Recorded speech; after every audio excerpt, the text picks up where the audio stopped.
Hola amigos, bienvenidos a este primer vídeo del año 2024, mis mejores deseos para cada uno de ustedes. Hoy vamos a hablar del fabricante danés Copland, en concreto del modelo CSA 14. Cuando hablamos de la serie CSA, el fabricante nos da a entender que son amplificadores híbridos. Para los que no estáis familiarizados con este término, básicamente un amplificador híbrido lo único que mezcla son dos tecnologías. En este caso estamos hablando de tecnología a válvulas y tecnología de estado sólido o de transistores. A esto se le llama un amplificador híbrido.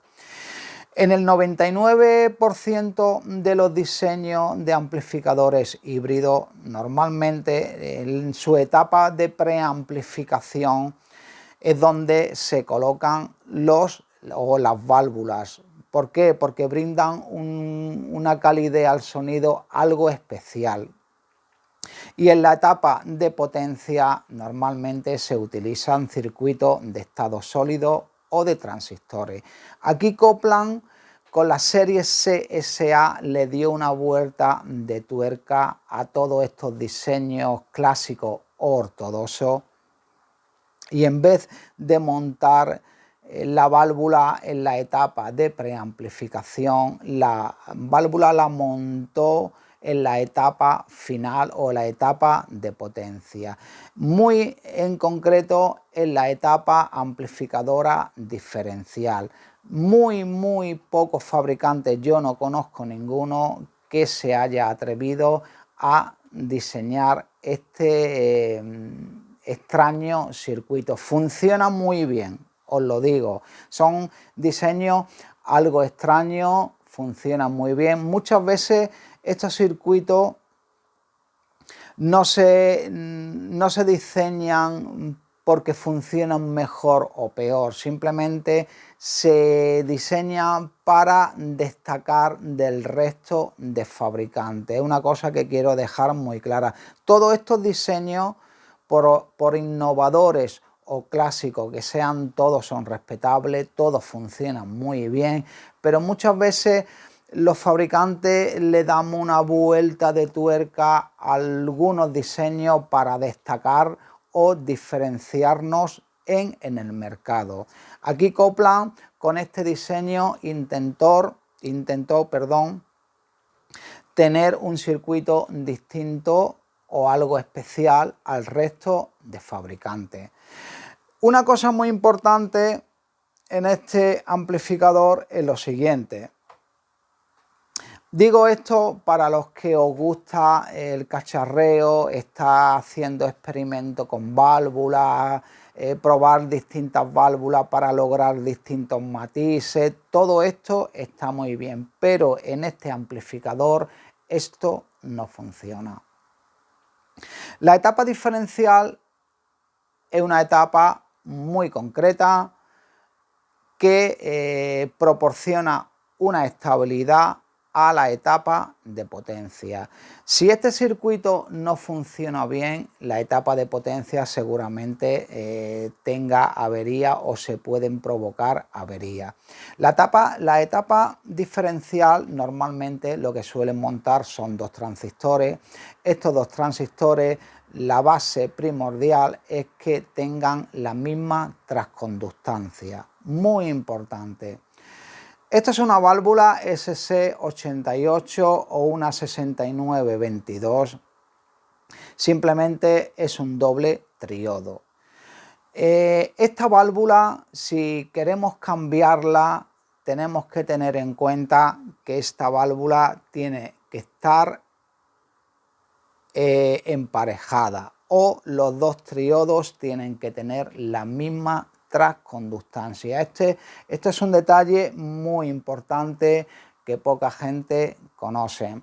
Si colocamos una válvula al azar, una SC88, seguramente le provoquemos una avería al amplificador, porque siendo misma válvula contiene dos triodos y normalmente esos dos triodos tienen una transconductancia distinta. Por lo tanto, si queremos montar o cambiar la válvula de este amplificador tenemos que tener en cuenta que tiene que estar la válvula simétrica o tener la misma transconductancia. Hago este detalle porque me he encontrado en el transcurso del tiempo averías producidas porque el cliente ha comprado una válvula estándar, la ECC88, la ha cambiado y el amplificador ha estado trabajando mal, ha cogido temperatura del circuito de protección, ha estado saltando constantemente y esto es debido a lo que he comentado ahora mismo. Bueno, vamos a ver el amplificador a fondo y os voy a contar cosas buenas que tiene y algunas cosillas que tiene no muy buenas. Vamos al vídeo. Bueno, pues aquí tenemos el Copland con un diseño minimalista, silueta baja, no un amplificador excesivamente alto. Los controles son muy básicos, no voy a explicar en qué consiste porque la mayoría de ustedes lo sabéis. Aquí tenemos una placa de 7 milímetros de aluminio cepillado y bueno, todos los controles son de aluminio macizo. La construcción es muy robusta, tenemos un chasis de 1,5 milímetros. Bueno, aquí tenéis todo el interior. Tenemos una PCB que ocupa todo el área del amplificador.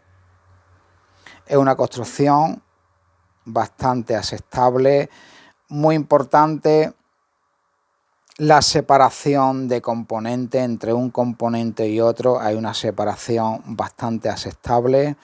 Esto permite que el amplificador tenga una buena refrigeración y no haya intermodulación entre componentes. Este es un detalle muy importante.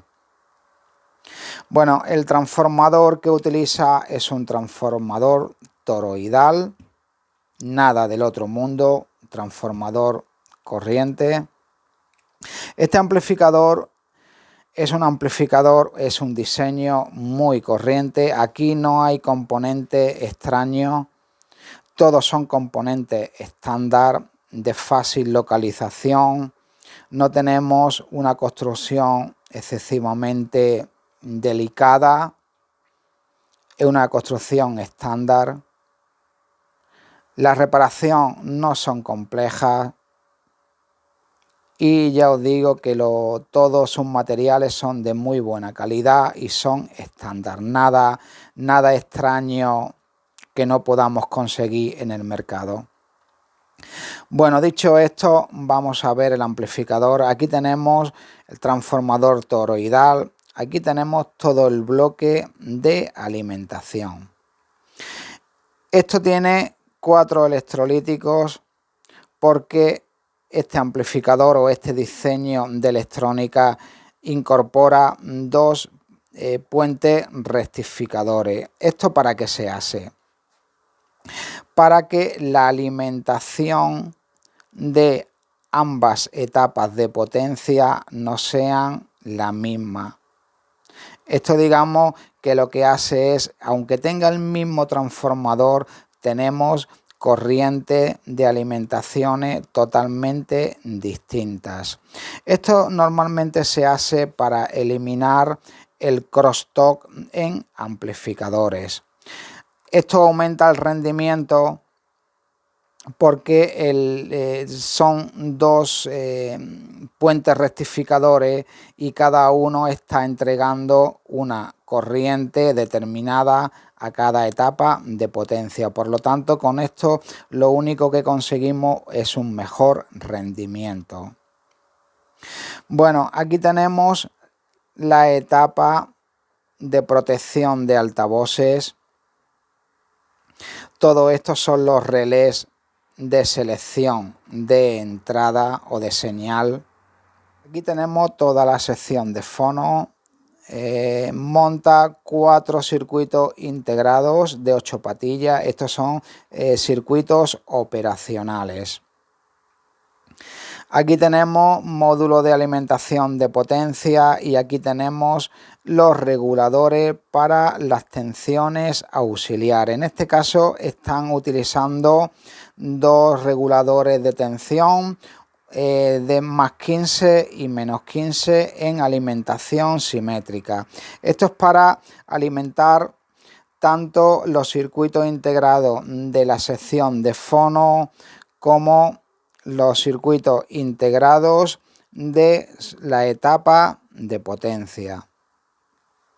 Después tenemos aquí el minúsculo circuito de preamplificación y por último tenemos la etapa de potencia tanto de un canal como de otro. Básicamente esto es el amplificador, un amplificador muy sencillo. Muchos de ustedes os estáis preguntando por qué lleva tanto diodos LED este amplificador. Bueno, este amplificador lleva diodos LED para la autopolarización de sus circuitos. Vamos a encender el amplificador, vamos a colocar la corriente. Fijaros, aquí tenemos unos pocos de diodos LED. Aquí, por ejemplo, este está apagado. Ahora dentro de un momentito se debe de encender cuando coloquemos la válvula.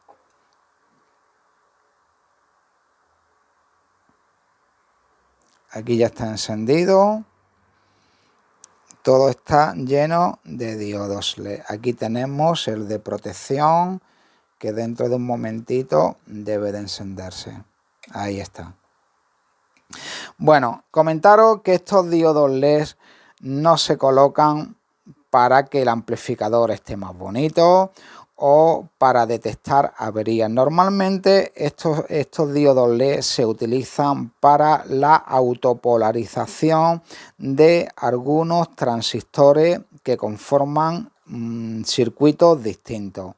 También, evidentemente, nos va a facilitar la localización de algunas averías, pero esto ya os digo que está concebido para la autopolarización de los circuitos. Y ya por último entramos en la válvula. Monta dos válvulas, en este caso es la SC88 o la 6922. Esto es un doble triodo de media ganancia. Esto está montado en la etapa de potencia, en concreto en la etapa amplificadora diferencial.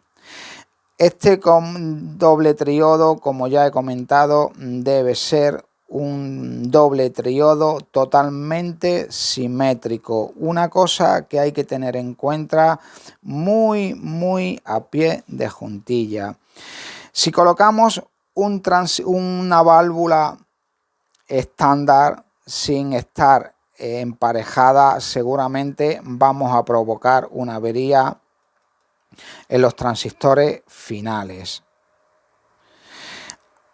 Este amplificador no suele dar muchos problemas. El único problema que suele dar es esta válvula que transcurrido muchísimos años se agotan y pueden producir algunos fallos de sobretemperatura o de la activación del circuito de protección. Normalmente las válvulas que contienen dos triodos, aunque tengan las mismas horas de funcionamiento, el desgaste o el agotamiento no es simétrico. Esto suele ocurrir en muchas ocasiones. Esta válvula, al estar en un circuito muy comprometido de la etapa de potencia, Cuando pasan los años y un triodo tiene más desgaste que el otro, la etapa diferencial empieza a funcionar mal y lo único que hace es desestabilizar todo el circuito de potencia. La avería clásica es que el disipador coge mucha temperatura, se puede fastidiar los transistores de potencia o otra falla muy importante, ya os lo repito, es la activación del relé de protección de altavoces. Esto es el amplificador como tal, diseño muy sencillo, muy práctico y muy eficiente. El único pero que le pongo a este amplificador es la disipación de los transistores finales de potencia. Es el único pero que le pongo. Este disipador yo lo veo desde mi punto de vista muy pequeño. Yo entiendo que el espacio era el que era, pero aquí podían haber aumentado tanto por un lado como el otro el aumentar, digamos, el tamaño del disipador. Este disipador hace su trabajo muy bien, pero el problema es que este amplificador no podemos someterlo a grandes volúmenes durante periodos largos de tiempo, porque esto va a disipar lo que tenga que disipar. Y si le damos, como se suele llamar, mucha caña a esto, seguramente por una sobretemperatura fastidiemos la etapa de potencia. Es el único pero que le pongo a este diseño de amplificador. Por el resto, ya os digo, diseño bastante sencillo, bonito y efectivo. Bueno amigos,